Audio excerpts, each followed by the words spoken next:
क्यों पढ़ रहे हैं, हमारे लिए यूसीसी क्यों इम्पोर्टेंट है। सबसे पहले बात करेंगे हम यूसीसी। यूसीसी क्या है? सभी धर्म समुदाय में समान कानून लाना यूसीसी कहलाता है। यूसीसी क्यों आवश्यक है? आप सभी को पता होगा, जैसे कि हिंदुस्तान में कई धर्म रहते हैं। हिंदू है, मुसलमान है, सिख है, ईसाई है। सभी लोगों को समान अधिकार दिलाना यूसीसी का उद्देश्य है। क्या सभी को समान अधिकार मिल रहे हैं? बात करते हैं हम, जैसे कि मेरे विपक्ष ने कहा कि बेटी पढ़ाओ बेटी बचाओ। क्या हिंदुस्तान में बेटी पढ़ाओ बेटी बचाओ नहीं हो रहा है? तो फिर ये गलत क्यों हुआ? आखिर हिंदुस्तान में क्या आप सभी लोग चाहेंगे नहीं कि हिंदुस्तान में यदि बेटी पढ़ाओ बेटी बचाओ हो रहा है, हिंदुस्तान में मुसलमान सिख रह रहे हैं, और मुसलमान में क्या होता है कि हिंदुस्तान में तो 18 साल से अबव, मतलब 18 साल से ऊपर अगर लड़कियां हो जाती है तो 18 साल से पहले किसी की शादी नहीं होती है। पर मुसलमान में क्या है कि अगर कोई लड़की 15 साल की है उसकी शादी करवा देते हैं। तो क्या ये सही है?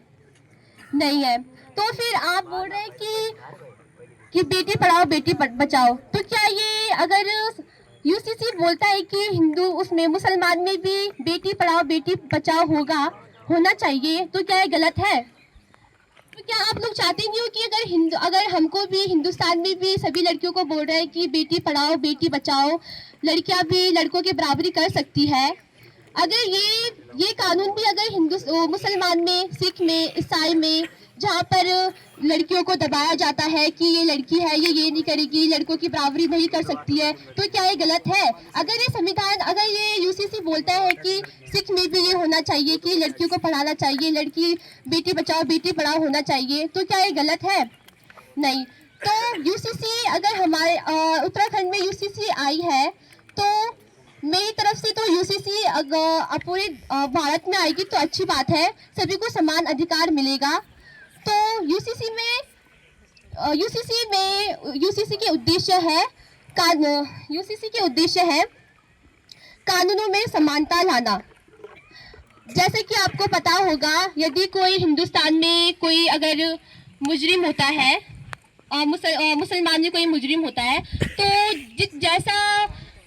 जैसी सजा हिंदुस्तान के गुनहगार को मिलेगी वैसी सजा मुस्लिम को भी मिलनी चाहिए। तो समान अधिकार है। और यूसीसी में ये कहा गया है कि अगर कोई पेरेंट्स है तो उनकी एक लड़की एक लड़का है, तो अगर लड़की शादीशुदा होके मतलब चली जाती है तो बोलते हैं ना कि क्या बोलता है कि लड़के को, ये तो लड़का है तो हमें पालेगा, सब कुछ इसका होना चाहिए, ये लड़की है कल के दिन चली जाएगी, तो सारी जायदाद क्या होती है कि लड़कों के नाम की कर दी जाती है। तो इसमें ये कहा गया है कि जितना अधिकार लड़कों का होगा उतना ही अधिकार लड़कियों का भी होगा।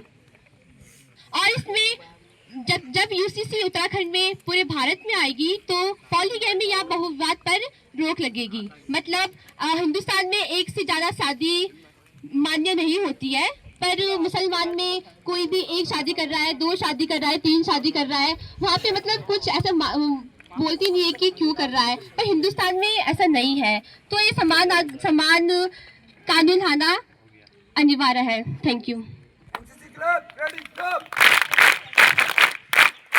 विपक्ष नंबर 2।